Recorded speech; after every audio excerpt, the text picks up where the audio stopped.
everybody, welcome back to the channel. Thank you for sticking with us doing all of our wiring. I know it's boring, so we thought the best thing for you would be to show you more wiring. We're gonna pull the dash back out of kit today. We're gonna get the harness wired that we got from the guys in Kentucky to get it back in the car and see if we're able to power up the dash today. Now, I'm not promising, but we're gonna try. We're gonna see if we can get it all wired up. We're gonna bring this kit to life. I don't know if I remember how the quick disconnect works. Just like that. I'm the only one here that knows how to work T-tops. I guess that's because I'm the oldest. So we'll just need to pull it out so we clear the column, and then we come out, back and then out. I need to order the speaker grills too, I forgot about that.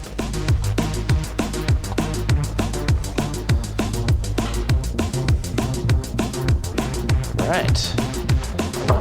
So the old way of doing this was you would have to basically jumper wires off your instrument cluster to these parts. But Knights of Kentucky have 3D printed and made these really nifty adapters, so we can wire the ZA electronics basically directly to the car and the dash. So it replaces the factory junk and makes for a cleaner mess. Cleaner mess, yeah. Cleaner mess. Cleaner mess. It's actually really good. These basically are going to connect to the body of the vehicle, and this is where the cluster would normally get its signals. And these really cool adapters will plug into the body and allow us to take those same signals and bridge them into the actual system here. So I'm looking at the diagram on my phone to confirm which ones go which, because some of these actually have to have their own powers and grounds, and they actually go to separate other things. But when we find out what goes where, then we'll put those on and then we'll get started. Yeah, because there's a lot of things like this. Not sure what goes there. That might be a video input for the screens. We'll figure it out as we go. We're professionals.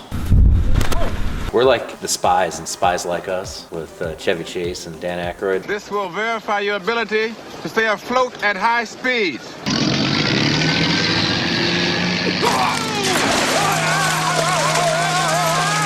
They just kind of luck their way through it. How does this sit? Let me get eyes on that. Okay, so this would be sitting here. So those connectors actually are gonna go over here, right about here. So normally what you would do with that system is you wouldn't have those fancy plugs that we have. What you would do is you would actually take the physical cluster off of the vehicle and you would find the pin that gets the signal from the body harness from the engine, transmission, and the dash, send those signals to the module. But with these connectors here, they allow you to do this. Those connectors are all part of what the dash would mount on. It's just a kind of a brick, and it would sit there and the dash would sit there, and these would be signals in for the dash and powers and grounds, and that's what makes your dash light up, shows your tach, speedometer. So what those connectors do is they allow us to basically just clip onto those and run those wires straight to the dash without having to have an actual cluster. It's actually kind of cool. So that's why right now we're trying to figure out which wires go, and I'm matching them up by color, and it looks like it's wired up pretty good there. And then we will work on making sure that we have ignition key on power, grounds, and these signals are not going to just come through this harness though, because we have a different engine. It's going to come through a body harness, it's going to come up there, and that is going to have to go into either the fuse box for the LS.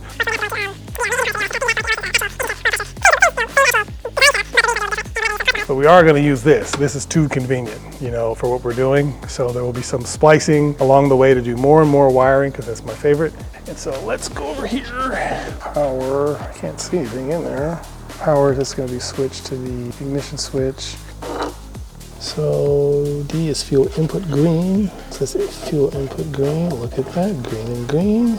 Oil pressure input orange. Oil pressure is orange. It looks like everything is lining up. I just like to make sure of that. In this case, what I just want to do is make sure that like I know where all of these connectors are going to go, because some of these aren't just for like the engine. Some of these are for like the turn signals and the headlights. But I got enough here to know that I can trim these back and start getting these together. So let me go and get the rest of my parts. It's a pretty thin wire, so.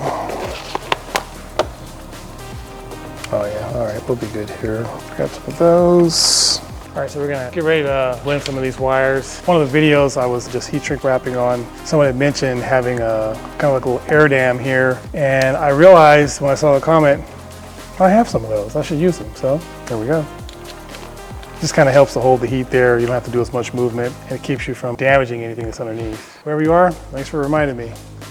Yep, really like these. Thing is, this is not my first time using these. I've used them before. Some other brand, and I had a real bad experience, and I was like, no way. But these are nice. All right, so we're gonna go ahead and start off with those main 5 connectors that show up in this guy right here. Just gonna confirm that on my ZA Electronics chart here. Make sure everything is lined up properly. I'm gonna go ahead and do our green fuel input first. So obviously this connector takes the outputs from the vehicle, the fuel level sensor and everything, and inputs it into the cluster or the dash system here to give you that information to the driver. It's a little bit shorter, pretty good size. Always put this on first before you start your crimp to your work. Fuel. So I realized once I wire this up, when I go to plug this in, I'm not gonna know which one of these go to any of these. And since we're gonna be chasing and fixing the body wire harness, I just wanna check to see which one is which so that I can put a little mark here and a little mark there so I know, oh, that pin is for that. When it's in the car, if we're having any issues, I can say I know for sure that that's fuel and the signal I should be getting in that spot is fuel. Once I put this on here, I would have to start digging the wire and I don't wanna do that. Well, are you gonna pop the cap off? Well, I didn't know if I could. I didn't want to take a chance doing that. I looked like it was sealed. So Yeah, but it's silicone. It's not glue, it's silicone. Oh, okay. It looks like it's glue though. That's not glue? If it's Elmer's glue, but I think it's white silicone. I mean, by the way it feels. Is it Because look like I know what it's meant to come silicone off? feels like. Is it meant to come off? I didn't want to disassemble it if it wasn't meant to come Let me do apart. this, make sure it's silicone. Give me a sec. Yeah, it's silicone. All right. So you think we'll be fine to just take it apart if I we think need you just dig the silicone out and pull it apart. to? Okay. All right. Well, then we don't have to do this. Yeah, I think they just did that to keep moisture out and keep the plug together. I really admire the guys that do these all from scratch. You know, we purchased ours pre-assembled on purpose intentionally for content's sake, but there are guys that are just sitting here doing all this stuff, all this wiring by themselves with the same information that we have to work with. For people that are doing it yourselves, good work. You should be proud of yourself. So a little update on my 08 CLS 550 that I bought back a couple of months ago. I don't know what I'm gonna do with it. I got the seats repaired, so they're in good shape. I know the battery's dead, the air suspension has collapsed, but that's okay, it's got a dead battery because, well, I should have a contest to see how this is pronounced, but Liftmacher sent us this nice booster box. This is my first time using it, an emergency jumper pack. We are gonna see how well it works. Supposedly 3,000 amps. I took it out of the box to charge it, but I haven't used it. I know this battery is completely flat, and I know that my other jump pack with about 75% charge wouldn't start it. So we'll see how well this one goes. It's got a nice carrying case. It seems to be pretty solid construction. It's got a light on it too if you need for emergencies, 98%. It's been sitting for about 3 days fully charged. As far as the light goes, yeah, nice bright LED light. Now I said I'll only give honest reviews. I'm not getting paid for this, they're just giving me the product. Seems to be pretty solid construction. Light it up, it's got a blue light, lets you know that it's on standby, and when it turns green, it's ready. This is an AGM battery. They can be a little finicky to jump. So we're hooked up, turn green, let's see if she starts. Give it a second here, let everything kind of do their thing. All right, so no problem with the product, started the car, and that's a big ass battery and a highly electronic car, so good product. We'll put the link in the description down below.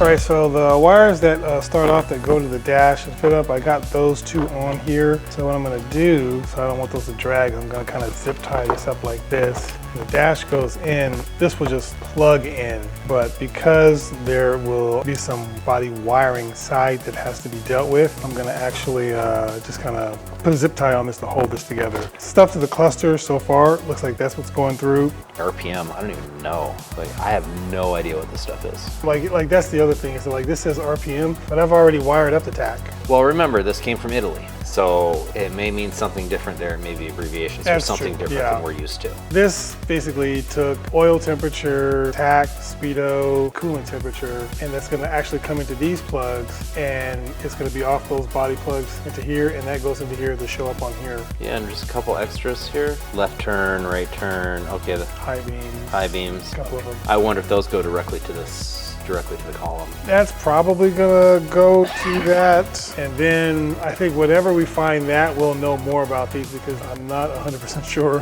where these ones go. Well, I know Knight Rider World has their own PDF. Okay. So we don't, not necessarily the ZA Electronics. No, this is pretty cool. Honestly, guys, I don't know what any of this stuff does. I just know I want the car to talk, and I want it to be cool, and I want to be 8 years old again. I don't want to grow up. I'm a Toys R Us kid. That's what Steve's for. Figure all this stuff out. We'll figure it out. We'll get it. We'll get it.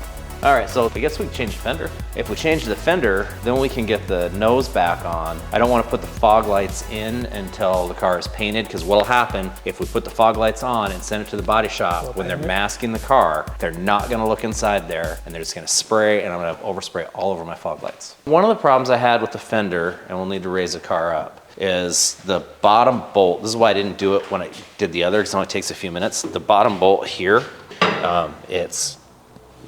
the tab is bent back up in, and it's like on the frame. I was hammering on it, I couldn't get it to bend back. Let's see what we got.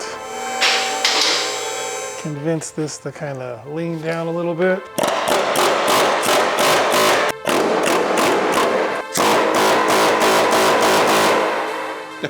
Whoa, did you see that? Yeah, Bondo just, It just how flew thick off. is that Bondo? Oh my don't know. God. It like flew off.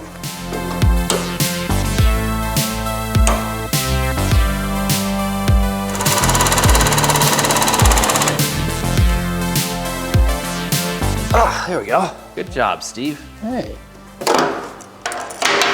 That was smashed, couldn't get the bolt out. Now the bolts come right out. Well, we got that down. I thought it was just that was smashed, but it's all the way back here. They must have ran over something, smashed the rocker panel and kind of bent the pinch weld up there. I'll have the body shop, when I send it out, they can do a yank on the frame machine and pull it back down. That's not frame damage, that's just, you know, some structural stuff that they can fix. We're not equipped to do that.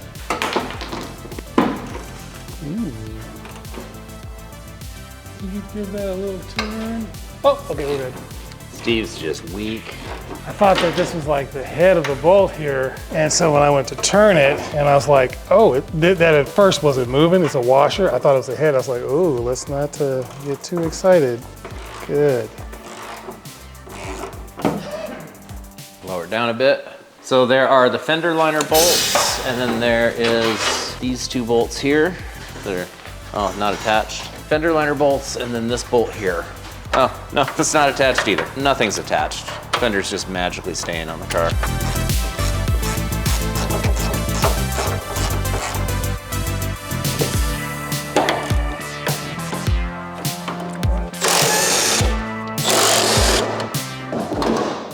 Ooh, what was that? You want to grab a prop rod? I mean, it probably won't go anywhere, but we're better safe than sorry.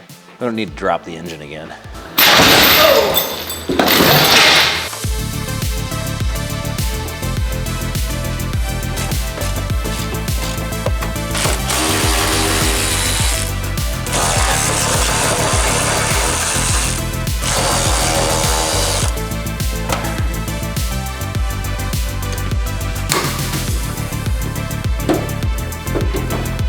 What was holding that on? Alrighty, I think that's it. Surprisingly, it doesn't have the door jamb bolts like Oh, okay. Ford's do. I was happy to see that. Nothing up top holding it, just rust.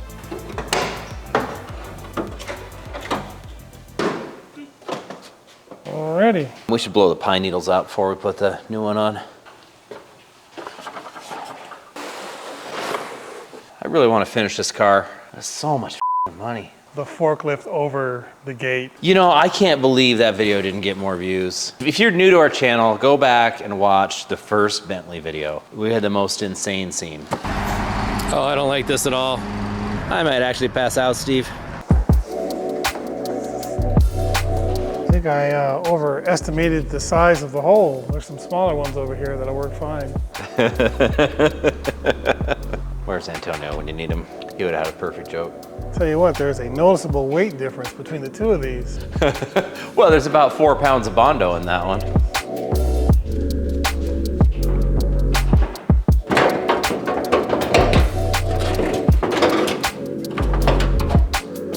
Pin will go. We should blow those pine needles out. As soon as you said that, Yeah, we can still blow them from here.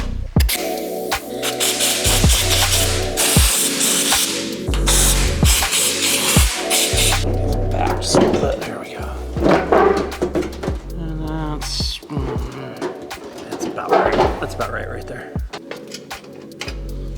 get all the bolts started, we can do a better job lining it up.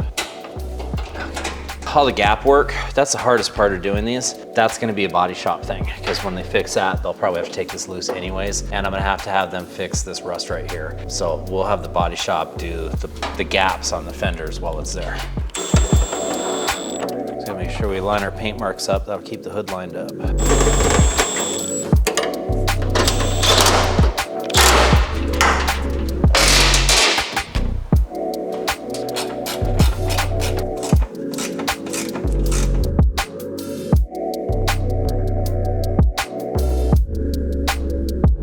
So the plugs that we use, these came from Knight Industries of Kentucky, Scott Benson. Pretty nice guy, has a wide variety of Knight Rider parts available, and he also builds the dashes too if you need to have one done stateside versus Italy. I didn't find out about him until after I had already been working with Knight Rider World. Both great companies to deal with, highly recommend both of them. There are a lot of scammers out there. There's a guy in Europe that just went to prison for scamming people on the Knight Rider stuff, so always be careful who you buy from, stick to the recommended people.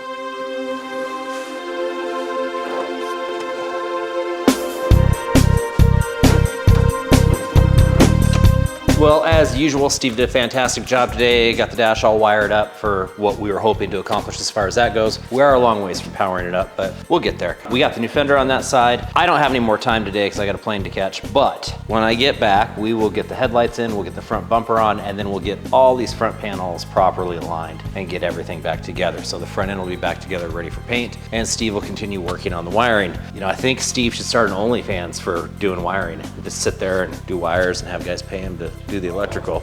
I heard that. Oh, you snuck up on me.